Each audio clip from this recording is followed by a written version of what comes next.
சுனிதா வில்லியம்ஸோட தந்தை தீபக் பாண்டியா வந்து குஜராத்தை சேர்ந்தவர்.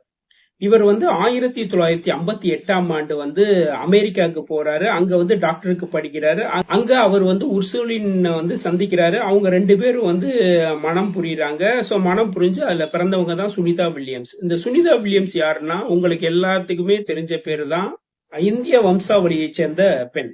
சமீபத்துல சுனிதா வில்லியம்ஸ்ட வந்து பேட்டி எடுத்திருக்காங்க. அப்ப வந்து இந்தியாவை பத்தி கேட்டிருக்காங்க. சோ விண்வெளியில இருந்து இந்தியாவை பாக்குறப்ப வந்து என்னன்னா ரொம்ப ஆச்சரியமா இருந்துச்சு அப்படின்னு வந்து சொல்றாங்க. அப்ப வந்து அவங்க என்ன சொல்றாங்கன்னா, வில்மோர் வந்து அதை வந்து நிறைய போட்டோ எடுத்தாரு.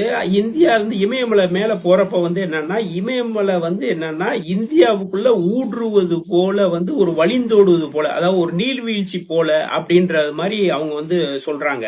மேல என்ன சொல்றாங்கன்னா, விண்வெளியில இருந்து பாக்குறப்ப வந்து மும்பைல இருந்து குஜராத் வரை வந்து அந்த நைட் வந்து லைட் எரியுதுல, அது அவ்வளவு பிரகாசமா இருக்கு, ஆனந்தமா இருக்குன்னு சொல்றாங்க. அவங்க வந்து குஜராத் வரணும்னு ஆசைப்படுறாங்க, அப்பாவோட ஊருக்கு வரணும்னு ஆசைப்படுறாங்க. அங்க வந்து என்னன்னா மக்களோட இந்த விண்வெளி ஆய்வை பத்தி வந்து சொல்லணும்னு வந்து விருப்பப்படுறாங்க. என்ன சொல்றாங்கன்னா, இந்தியா வந்து ஒரு சிறந்த நாடு, விண்வெளிக்கு விரைவில் செல்லக்கூடிய சுவான்சிக்கு வந்து பாராட்டு தெரிவிக்கிறாங்க.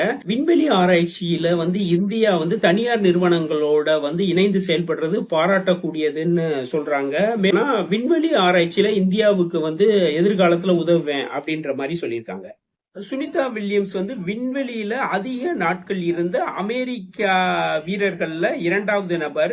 இவர் வந்து பாத்தீங்கன்னா இன்னொரு சக விண்வெளி வீரர் வந்து வில்மோரோட சேர்ந்து வந்து பாத்தீங்கன்னா 286 நாட்கள் வந்து இருந்திருக்காங்க.